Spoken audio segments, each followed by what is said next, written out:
So yeah, Tony, I do not have a favorite Jamaican restaurants.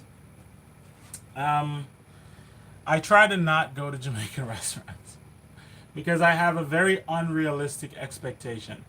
Um, Jamaican restaurants don't have all of the freshest ingredients, right? They don't have access to the freshest ingredients to begin with. And then they're cooking at scale, so they can't really match the flavor that I'm going to cook with at home. So it's kind of unrealistic to go and expect to be blown away. Um, if I go to a Jamaican restaurant, it's just to go with somebody. It's not because I just don't.